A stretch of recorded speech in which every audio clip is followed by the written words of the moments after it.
Manning Enterprises.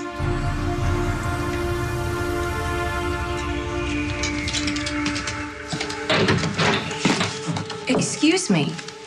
What are you doing in my office? Kate Howard, right? Right. Sorry, I don't know why I did that. It was a disingenuous remark. I know exactly who you are. We haven't met. I'm Todd Manning.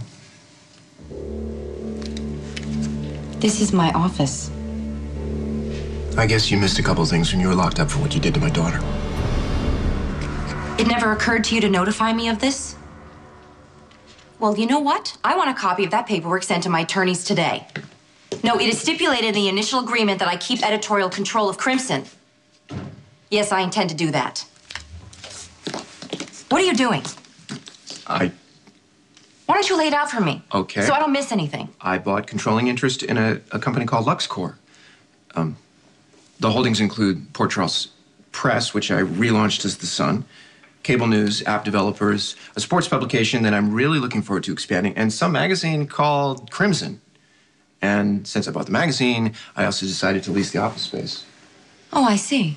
Yeah, I don't know if you're a magazine editor, but you have great taste in real estate. These are the nicest offices in the city. I like this building so much, I leased 2 more floors in this building. Well, I co-own this building. I know that. I know, you and Carly. But you're contracted to a leasing agent. I made the deal with them. I did. You can check it out if you like, but I'm pretty sure that my lawyers made the contract airtight. So, Mr. Manning, you co-own my office space. Right. And you have ownership of my magazine. My magazine. My magazine. My magazine.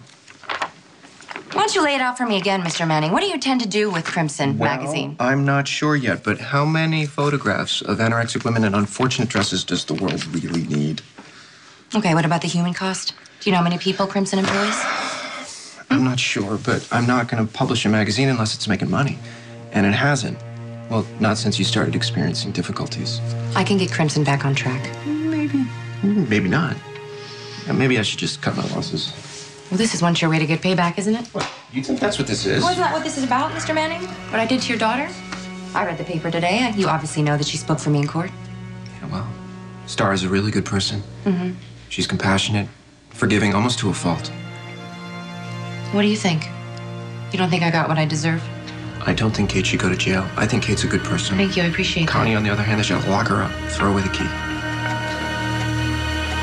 I'm sure Star told you why she has so much compassion for you. My sister has DID. She struggled with it for years. Victoria Lord. I read the book. Yeah, the book was a hack job. Didn't even spell her name right. Didn't come close to telling the truth. How hard she's worked, how much courage she's shown. Are you worried Connie's gonna come back? Well, what if she does?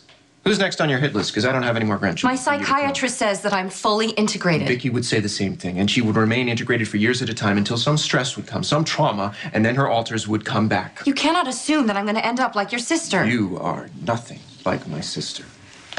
Look, I am confident that Connie's gone for good. My psychiatrist helped me remember what caused the split in the first place. Great. Let's talk about that. I want to hear about that. Excuse me. Risk assessment. If I know what made you bonkers in the first place, I can determine what kind of liability you are. What are the chances that you're going to have a relapse? Look, suffice it to say, it was very traumatic. I blocked it out for many years, and now I've remembered almost everything. Right, almost everything. But not how you killed Cole and my granddaughter. That you conveniently forgot. Connie is gone for good, Mr. Manning. All right? Yeah, she doesn't have to protect me anymore. I hope that for everyone in this town. What about my magazine? I'll get back to you. When? I don't know, but not today. Lighten up, Miss Howard. It's Independence Day. Why don't you go celebrate yours? Come on, Dad, pick up the phone. There you go. Oh, ready to call. Yeah, appreciate it. This is Joe. Please leave a message and I'll be happy to return your call.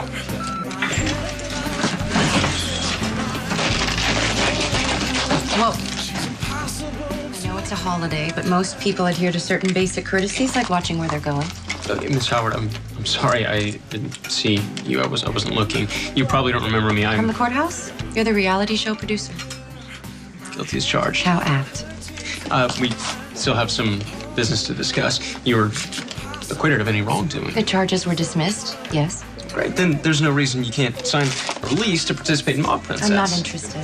Cappuccino, please. That's not what you said at the courthouse, though. If you recall, you made your confession on camera. You were about to tell us the rest of the story until your lawyer intervened. Well, she told me not to cooperate, and I make a practice to listen to my lawyer. Well, that's great. Then, you know what? If you don't want to talk about your situation, we can keep the focus on Sonny. Well, for example, tell me what it's like to be involved with him. You don't want my perspective, Mr. Mitchell. You want what sells, right? Now, Christina is a charming girl, but no one would be interested in giving her a television show if her father wasn't an alleged crime lord. Alleged. So now you're telling me that Sonny is not a criminal. You don't know the first thing about Sonny, so keep quiet. Okay, then enlighten me. And the entire viewing public. Sign the release. We'll go down to Sonny's right now, and you can talk about the entire thing on camera. What do you say? Thank you. Look, I'm not interested in participating in your stupid reality show. I thought you wanted to set the record straight with Sonny. Let me give you a little bit of advice, Mr. Mitchell.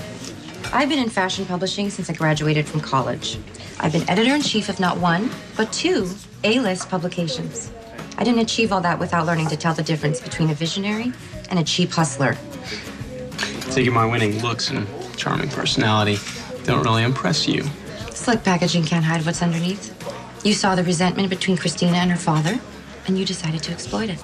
Look, I told you I'm simply documenting the truth. The truth is that Sonny loves his daughter. But that's not going to get you ratings, is it? So you're trading on her resentment, fueling discord, hoping to cause a confrontation that will tear her family apart. Christina is trusting you, and you are using that to profit off of her pain. You are despicable to me. Okay, you know what? Forget it. Don't worry about signing that release. I won't bother you again. Thank you. But since we're all being so honest here, you're pretty judgmental for a woman who just recently tried to murder an old man and ended up killing a little 3-year-old and her father instead.